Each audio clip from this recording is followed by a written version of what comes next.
Salam Kopastus.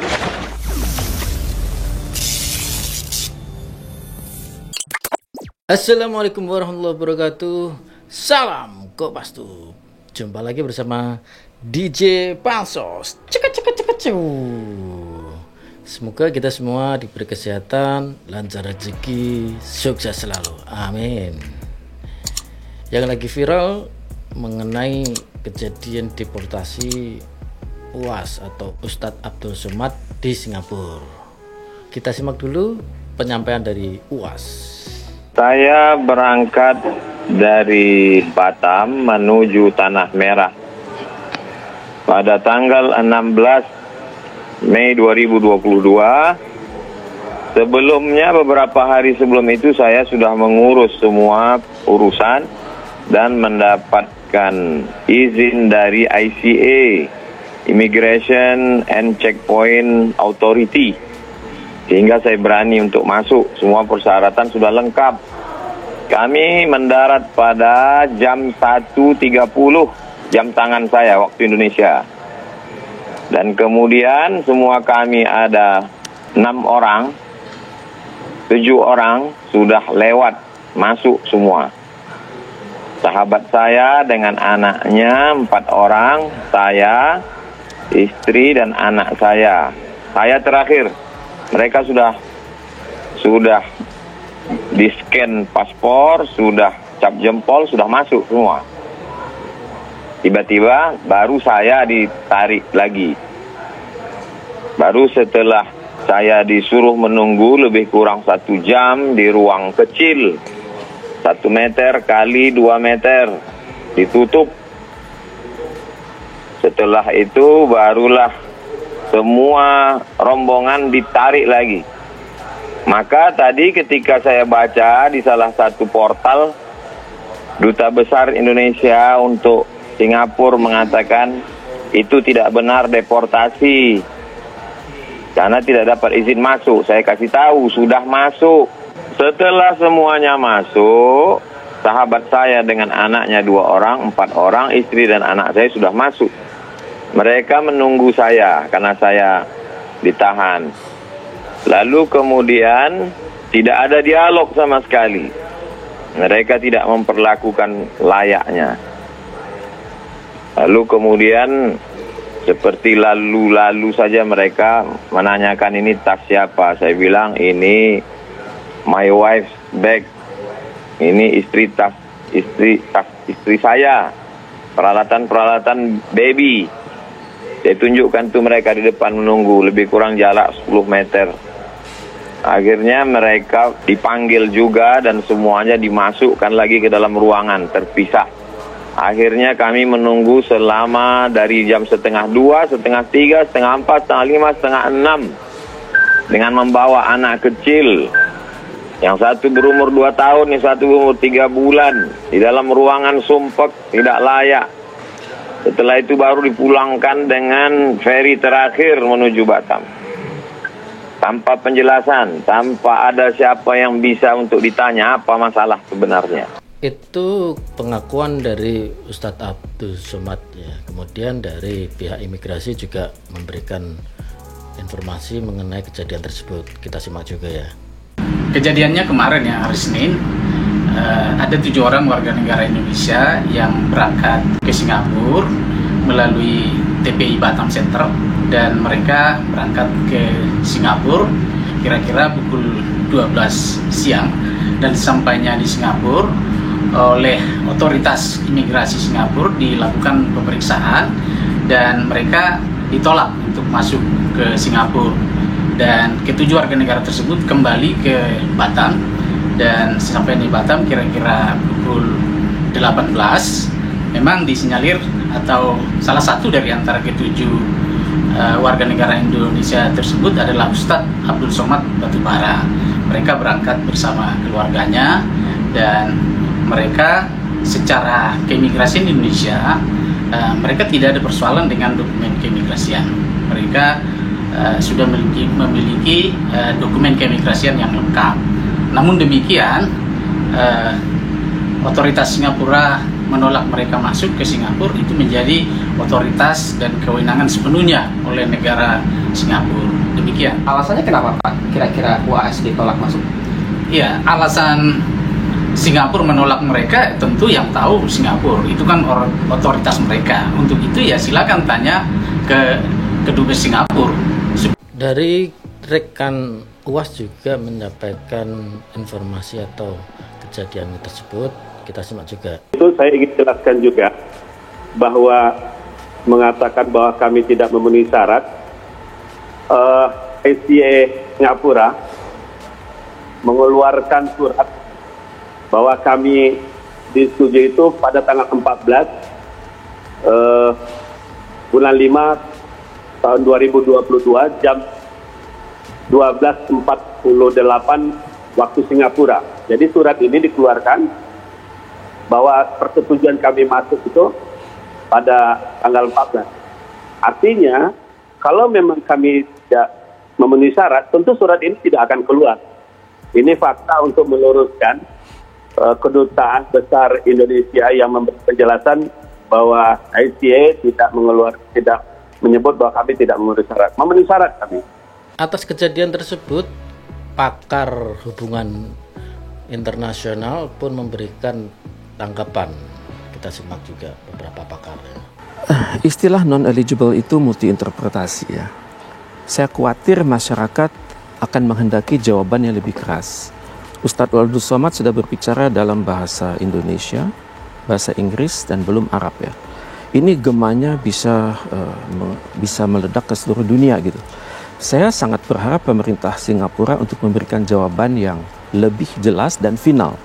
Karena kalau tidak, itu masyarakat akan berpikir, apakah yang diberlakukan itu adalah Internal Security Act tahun 1960, yang kata kuncinya adalah preventive detention, prevent subversion, dan suppress organized violence.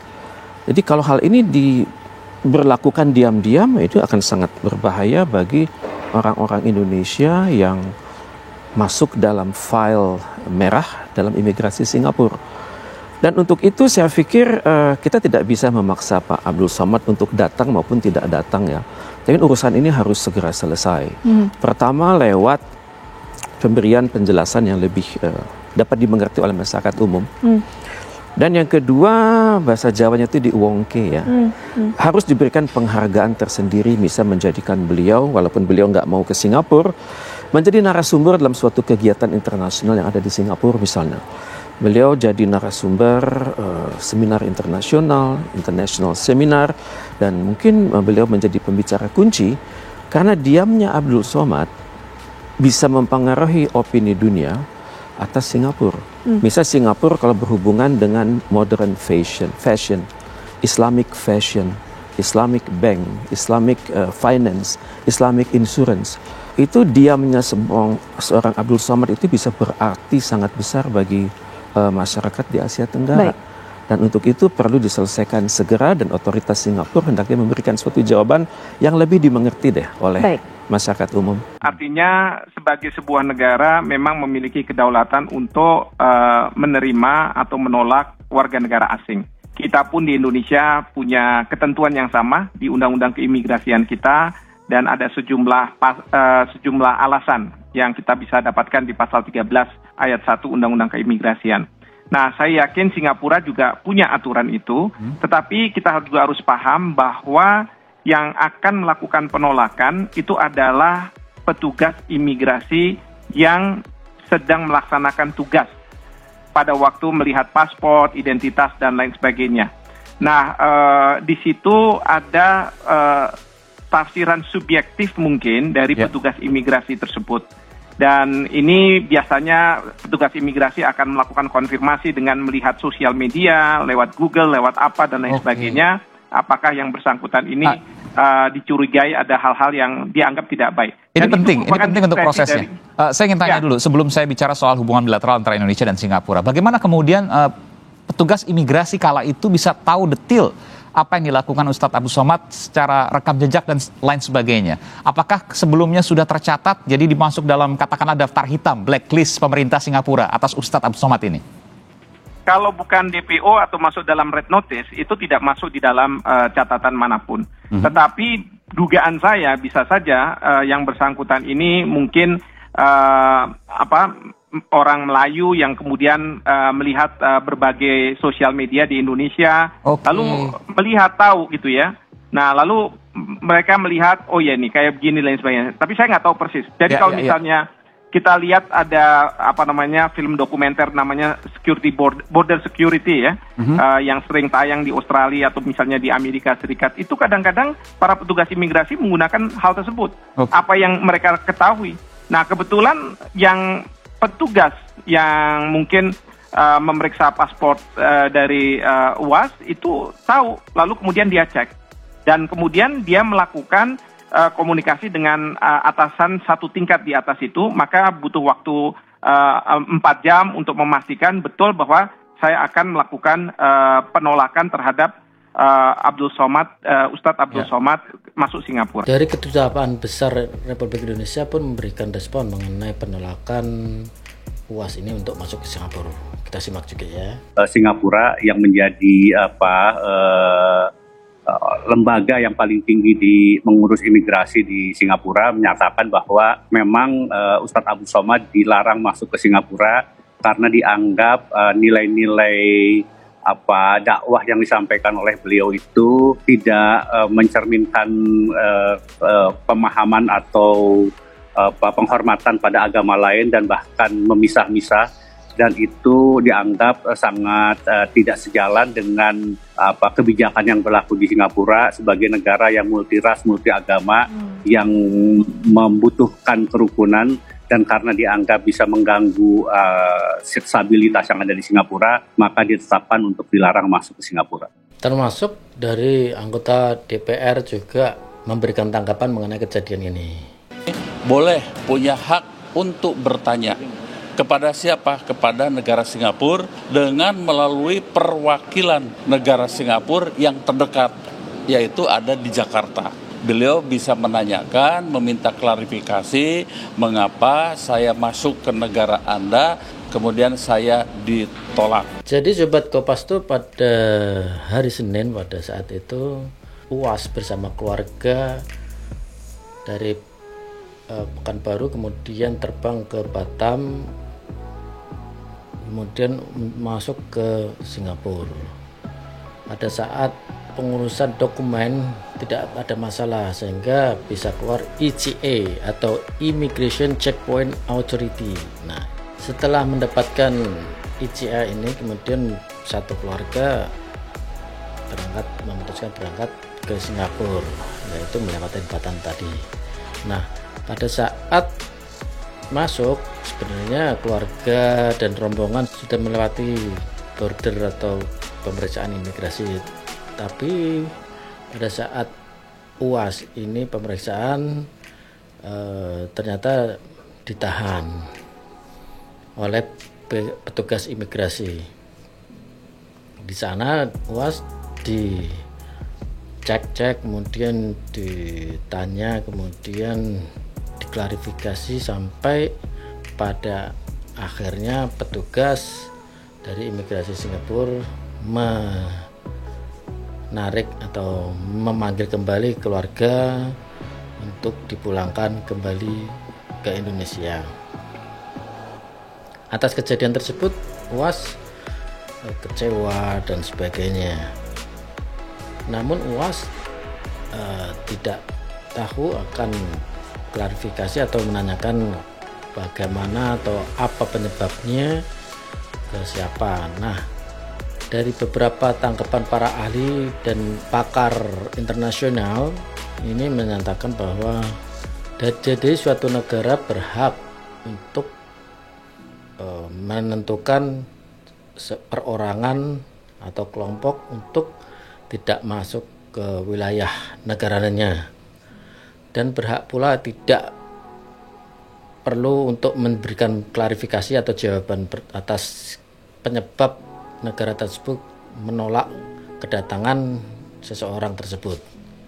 Nah, namun dari beberapa pakar menyayangkan tentang kejadian ini seharusnya pihak Singapura memberikan jawaban apa perinciannya, penyebabnya, karena seorang UAS ini dikhawatirkan mempunyai dampak yang cukup signifikan terhadap korelasi beberapa kepentingan atau usaha di bidang yang ada sangkut pautnya dengan muslim ya. Misal tadi yang disampaikan fashion, kemudian bank, kemudian apapun itu asuransi dan sebagainya yang menyangkut tentang UAS. Kalau memang UAS diam atau dalam hari ini tidak terima ya. Dari Kedubes juga menyampaikan bahwa memang itu sudah otoriti atau wewenang penuh mutlak dari negara termasuk imigrasi ini untuk menolak atau mengizinkan masuk seseorang melalui ke dalam negaranya. Tadi disampaikan juga bahwa mungkin ini hanya alasan subjektivitas saja dari petugas imigrasi yang menemui pada saat pertama kali, kemudian mengecek pada akun-akun sosmed, kemudian petugas tersebut melaporkan ke pihak teratas, kemudian pada akhirnya dari kebijakan yang diambil yaitu menolak atau memulangkan UAS ini atau tidak mengizinkan masuk ke Singapura.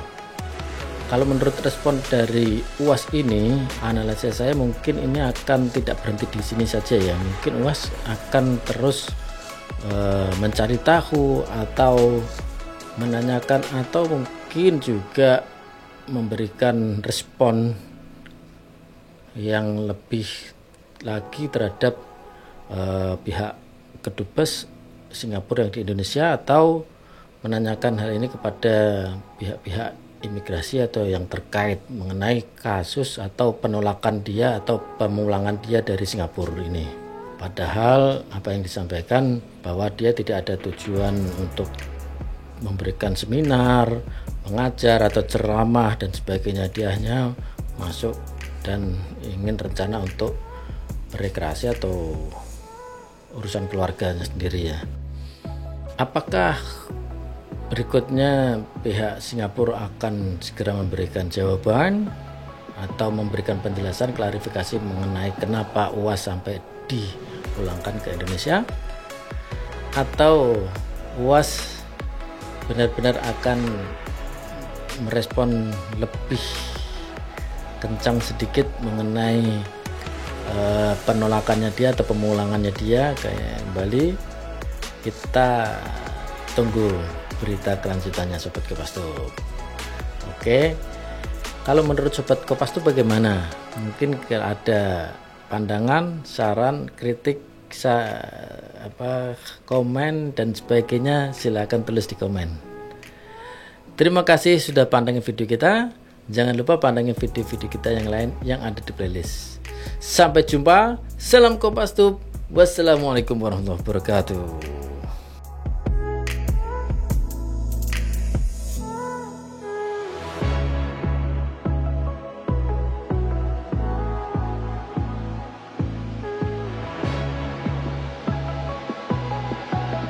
Salam Kopastus.